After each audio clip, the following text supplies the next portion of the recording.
Hello friends, તો હવે આપણે આગળનો ઉદાહરણ જોઈશું, એટલે સ્વાધ્યાયનો દાખલા નંબર 5. 1 થી 4 નંબરના જે દાખલા છે એ મેં ગયા લેક્ચરમાં તમને ગણાવ્યા. એની ગણતરી તમે લોકોએ કરી દેજો, બરાબર. આજે આપણે 5મા નંબરના દાખલાથી લઈશું. તો જુઓ, પાના નંબર 344, એમાં લખ્યું છે 5મા નંબરનો દાખલો કે 80 સેન્ટીમીટર ઊંડાઈ સુધી પાણી ભરેલી ટાંકીના તળિયે. હવે જુઓ, આપણે એક આકૃતિ જેવી રીતના કીધું છે એવી રીતના આકૃતિ એક ડ્રો કરવાનો પ્રયત્ન કરીએ. આ રીતના એક ટાંકીની અંદર પાણી ભરેલું છે અને એ જે પાણીની ઊંડાઈ છે, એ ટાંકીની ઊંડાઈ છે એ આપેલી છે આપણને 80 સેન્ટીમીટર, એટલે h બરાબર 80 સેન્ટીમીટર. હવે શું કહે છે કે તળિયે એક નાનો બલ્બ મૂકેલો છે, એટલે અહીંયા એક બલ્બ મૂકેલો છે, બરાબર. આવી રીતના એક બલ્બ મૂકેલો છે. બલ્બમાંથી ઉત્સર્જિત થતો પ્રકાશ પાણીની સપાટી પાસેથી કેટલા ક્ષેત્રફળમાંથી બહાર આવશે. હવે ધારો કે આ બલ્બમાંથી નીકળતો પ્રકાશ, ધારો કે આ રીતના કયો, બરાબર, પ્રકાશ આ રીતના કયો. હવે આ પ્રકાશ જો પાણીની સપાટી પરથી એવી રીતના અહીંયા પણ આવશે, બરાબર. એટલે કે આકૃતિ જો મારે વ્યવસ્થિત કરવી હોય તો આ બધી દિશામાં એનો પ્રકાશ આવશે આ રીતે, બરાબર. તો આટલા ક્ષેત્રફળમાં પાણીનો પ્રકાશ બહાર આવશે. તો તમારે શોધવાનું છે કે આ જે ક્ષેત્રફળ છે એ ક્ષેત્રફળ તમારે શોધવાનું છે. હવે આ ક્ષેત્રફળ કેવા આકારનું બન્યું? વર્તુળાકાર. કારણ કે કોઈ બી ટાંકી હોય તો તમે ઉપરથી જોશો તો એ વર્તુળાકાર, કારણ કે બલ્બ છે, બલ્બ એ બધી દિશાઓમાં પ્રકાશનો ફેંક, એટલે કે આખું વર્તુળાકાર બનાવી દે, બરાબર. એટલે આ ક્ષેત્રફળ શોધવાનું છે. જો વર્તુળાકારનું ક્ષેત્રફળ શોધવાનું હોય તો તમને શું ખ્યાલ હોવી જોઈએ? એની ત્રિજ્યા ખ્યાલ હોવી જોઈએ, બરાબર. એટલે સૌ પ્રથમ તમારે શું શોધવાનું રહેશે? તો એ ત્રિજ્યા શોધવાની રહેશે. ત્રિજ્યા શોધી કાઢો એટલે πr² અનુસાર ક્ષેત્રફળ પ્રાપ્ત થઈ જાય. તો જો ત્રિજ્યા શોધવા માટે આપણે એક એની એ જ આકૃતિ અલગથી અહીંયા બતાવી દઈએ.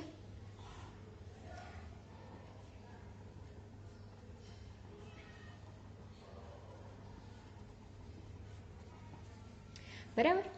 આ બલ્બ, એમાંથી પ્રકાશનું ઉત્સર્જન થાય છે. આ સપાટીને દોરેલો આખી આ લંબ આવી જશે, આ સેન્ટર પોઈન્ટ આવી જશે. આટલા વિસ્તારમાં ધારો કે પ્રકાશનું ઉત્સર્જન કરે છે, બરાબર. પ્રકાશ બધી દિશામાં ફેલાય છે, એટલે કે અહીંયાથી એ પ્રકાશ જઈ અને સપાટીના આવી રીતના થઈ જાય છે. તો જ એ સપાટીની ચારે બાજુએ પ્રકાશનો ફેલાવો. આવું ક્યારે થાય? જ્યારે આ જે ખૂણો છે એ કેટલાનો બને? ક્રાંતિકોણ. તો જ આ ખૂણો કેટલાનો થાય? 90નો થાય. ક્રાંતિકોણની વ્યાખ્યા હતી કે વક્રીભવન કોણ 90નો બને ત્યારે આપાત કોણના મૂલ્યને આપણે શું કહીએ છીએ? ક્રાંતિકોણ C કહીએ છીએ. જો આ C થાય તો આ ખૂણો બી કેટલો થાય? C થાય. આટલી ઊંડાઈના આપણે શું કીધું? H. આના આપણે શું કહીએ છીએ? R. ખ્યાલ આવી ગયો? આટલું R છે, આ H છે, આ ખૂણો C છે. તો sin C બરાબર શું લખાય? સામેની બાજુ ભાગ્યા કર્ણ. આ કાટખૂણો છે એટલે કર્ણ આ થશે. કર્ણનું મૂલ્ય કેટલું થશે? વર્ગમૂળમાં r² વત્તા h². પાયથાગોરસના નિયમના અનુસાર વર્ગમૂળમાં r² વત્તા h². sin C એટલે સામેની બાજુ, C ની સામેની બાજુ r અને કર્ણ કયો છે? ભાગ્યા વર્ગમૂળમાં r² વત્તા h². પરંતુ sin C બરાબર તો શું લખીએ છીએ આપણે? 1/n. આ બંને sin C ના સૂત્રો છે એટલે બંનેને આપણે સરખાઈ દઈએ તો શું આવે? 1/n બરાબર r ભાગ્યા વર્ગમૂળમાં r² વત્તા h². થઈ ગયું? હવે જુઓ, સાદું રૂપ આપી દઈએ આપણે. નીચેથી આપણે r² કોમન કાઢીએ તો ઉપર તો r એમના એમ, નીચેથી r² કોમન કાઢીએ તો r² વર્ગમૂળની બહાર આવે એટલે એનું બી વર્ગમૂળ થઈ જાય, એટલે r વર્ગમૂળમાં કશું ના વધે એટલે 1. અને અહીંયા તો r² છે જ નહીં એટલે આપણે ભાગાકારમાં r² લખવા પડે. ઉપર નીચે r કેન્સલ એટલે શું વધ્યું? 1/n બરાબર 1 ભાગ્યા વર્ગમૂળમાં 1 પ્લસ h²/r². આનું વ્યસ્ત કરતો એટલે n બરાબર શું થાય? વર્ગમૂળમાં 1 પ્લસ h²/r². તમારે ગમે તેમ કરીને r શોધવાનું છે એટલે rનો સૂત્રનો કરતા બનાવો તો શું થાય? આરના સૂત્રનો પહેલાં તો વર્ગમૂળ દૂર કરવા માટે બંને બાજુ વર્ગ લો એટલે 1 પ્લસ h²/r² થશે. 1 આ બાજુમાં આવે એટલે શું થાય? h² ભાગ્યા r² બરાબર n² - 1 થશે.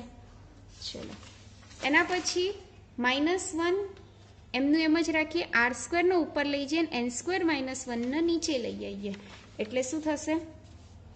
તો h² ભાગ્યા n² - 1 બરાબર r² થઈ જશે. તો r બરાબર શું થશે?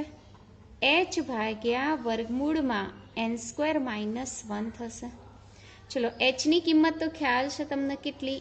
80 ભાગ્યા વર્ગમૂળમાં nની કિંમત કેટલી છે?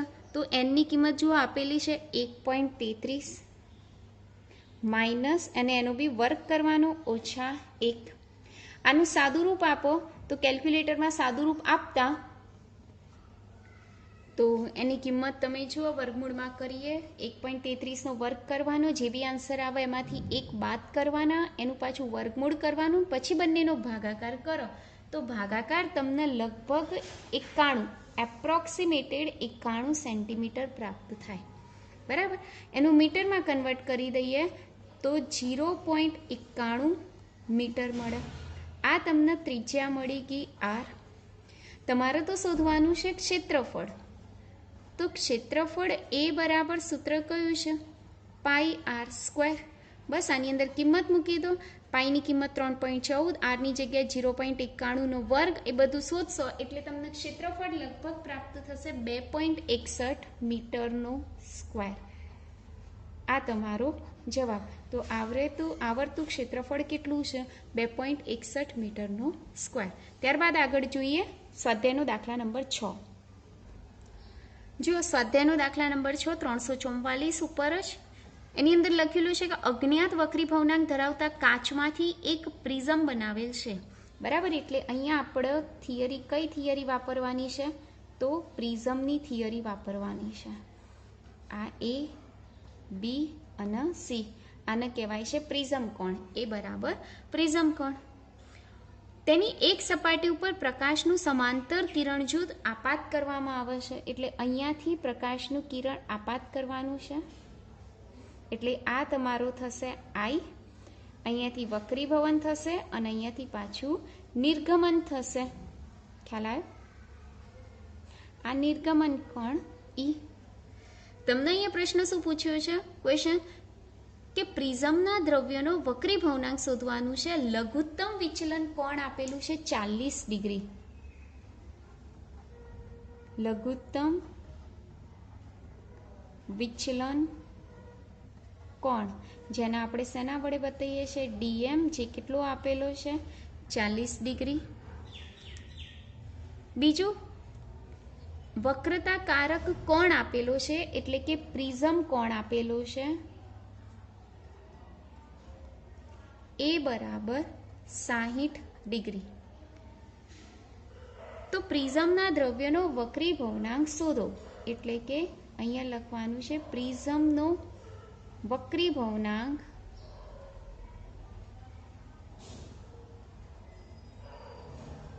એટલે કે n ગ્લાસ બરાબર કેટલા? જો આ પ્રિઝમને પાણીમાં મૂકવામાં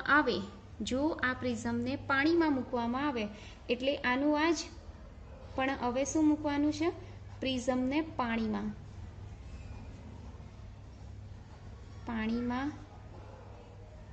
મૂકતા લઘુત્તમ વિચલન કોણ શોધવાનો છે. એટલે કે DM ડેશ બરાબર કેટલા? તો પહેલા આ વસ્તુ કરી દઈએ પહેલા. બરાબર, તો લઘુત્તમ વિચલન કોણ માટે આપણી પાસે સૂત્ર છે n2 ભાગ્યા n1 બરાબર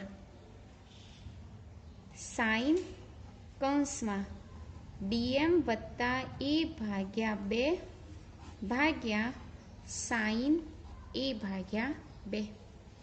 ચલો શરૂઆતમાં પ્રિઝમને ક્યાં મૂકેલો છે? હવામાં. હવામાં મૂકતા પ્રિઝમને ક્યાં મૂક્યું છે? હવામાં. તો એના માટે N1 બરાબર કેટલા લેવાના? 1. ચલો N2 એટલે ગ્લાસનો. ગ્લાસ માટે આપણે શું લઈ લઈએ છીએ? Ng. N1ની કિંમત 1. કિંમત મૂકી દઈએ. સાઇન ડીએમની કિંમત કેટલી? 40. એની કિંમત 60 ભાગ્યા 2 ભાગ્યા સાઇન એની કિંમત કેટલી? 60 અને ભાગ્યા 2. સાદુરૂપ આપીએ હજી આગળ તો સાઇન 40 વત્તા 60 એટલે 100. 100 ભાગ્યા 2 એટલે 50 અને ભાગ્યા સાઇન 30. નેચરલ સાઇન કાઢો. લોગેરિધમમાં નેચરલ સાઇન કાઢો. એમાં સાઇન 50ની કિંમત શોધો. તો તમને સાઇન 50ની કિંમત શોધો તો કેટલી મળે છે? તો જુઓ નેચરલ સાઇન એવું લખેલું હશે, એમાં આ લાઈનમાં 50 શોધો તો કેટલા છે? 0.7660 છે ને. તો સાઇન 50ની કિંમત આપણે કેટલી લખીશું?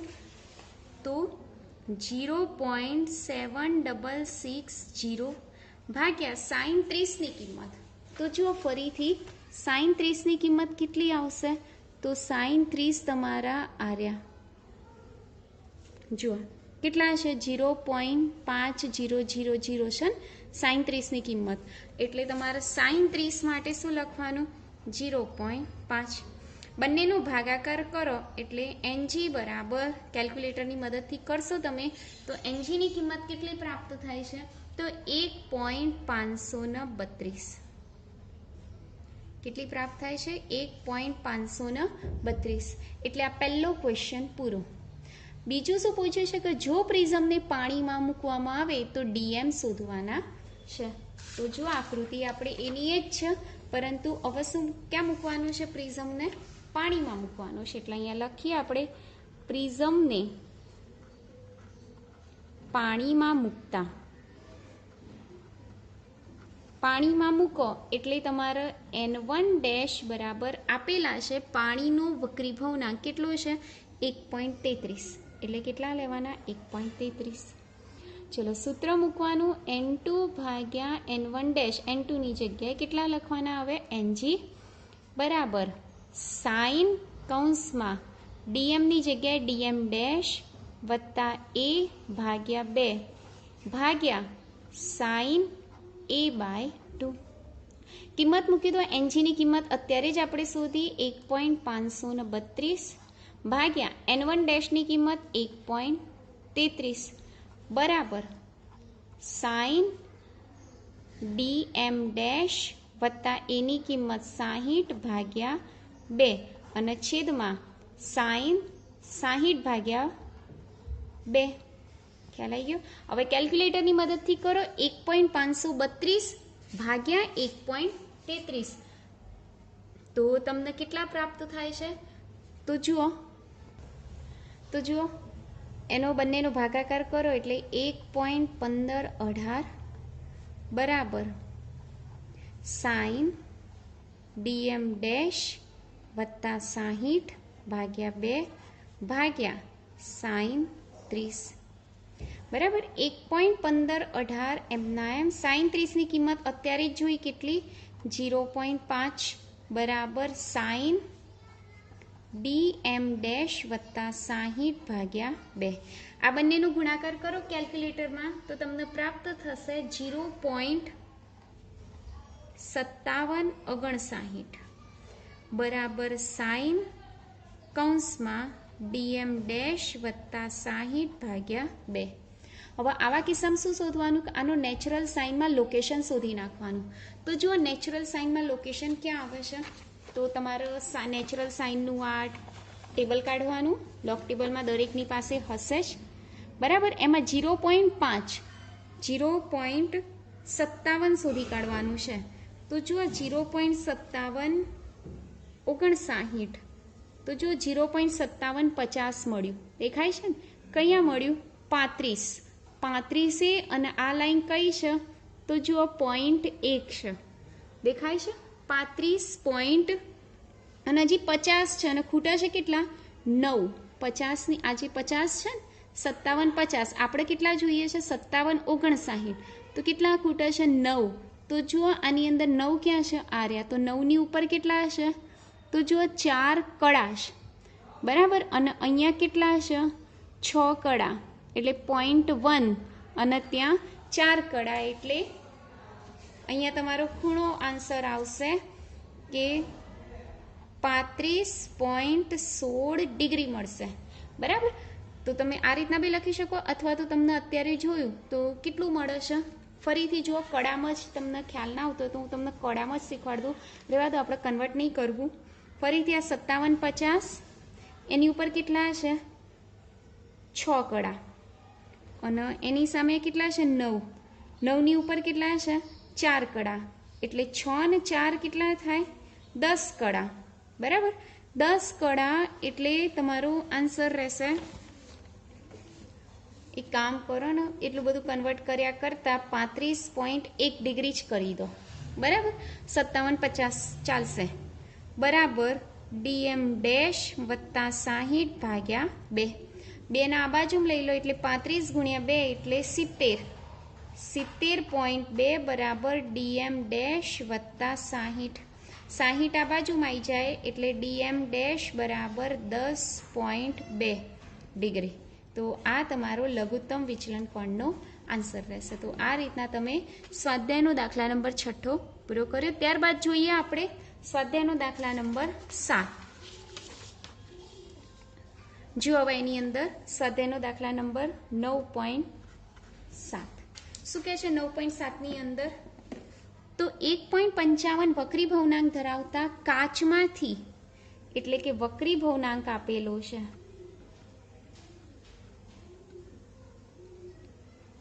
N2 બરાબર 1.55 વક્રતા ત્રિજ્યા સમાન હોય તેવા એટલે કે R1 બરાબર R2 બરાબર R બંનેના મૂલ્ય સરખા પરંતુ ચિહ્નો અલગ લેવાના એટલે એકનું મૂલ્ય તમે +R લો તો બીજાનું મૂલ્ય કેટલું લેવાનું -R લેવાનું કારણ કે બંને વિરુદ્ધ દિશામાં હોય એટલા માટે ચલો 20 સેન્ટીમીટર કેન્દ્ર લંબાઈ અર્થાત કેન્દ્ર લંબાઈ F આપેલા છે તમને કેટલા છે 20 સેન્ટીમીટર બહિર્ગોળ છે એટલે ચિહ્ન પ્લસ આવશે વક્રતા ત્રિજ્યા કેટલી હશે એટલે R બરાબર કેટલા વક્રતા ત્રિજ્યા શોધવાની છે તમારે શું શોધવાનું છે વક્રતા ત્રિજ્યા R બરાબર કેટલા તો સૂત્ર કયું છે આપણી પાસે 1/f લેન્સ મેકર્સનું સૂત્ર છે 1/f બરાબર n2 - n1 ભાગ્યા n1 કૌંસમાં 1/r1 ઓછા 1/r2 બરાબર છે આની અંદર કિંમતો મૂકી દઈએ હવે f ની જગ્યાએ કેટલા મૂકીએ 20 n2 ની જગ્યાએ કેટલા મૂકીએ આપણે અહીંયા 1.55 n1 એટલે હવામાં મૂકેલો છે એટલે આપણે 1 લઈ લઈએ r1 ની જગ્યાએ r અને r2 ની જગ્યાએ -r એટલે માઇનસ માઇનસ પ્લસ r થઈ જશે ચલો 1/20 1.55 ઓછા 1 એટલે 0.55 1/r વત્તા 1/r એટલે 2/r થશે r ન કરતા બની દો r આ બાજુમાં જાય 0.55 ગુણ્યા 2 કરો એટલે 1.10 થાય અને ગુણ્યા 20 કરી દઈએ એટલે r ની કિંમત 11 ગુણ્યા 2 એટલે 22 સેન્ટીમીટર જેવો આન્સર તમારો આવશે તો જોઈ લો તો અહીંયા લખીશું r બરાબર 22 સેન્ટીમીટર બરાબર તો આ તમારો આન્સર રહેશે સ્વાધ્યાયનો દાખલા નંબર 9.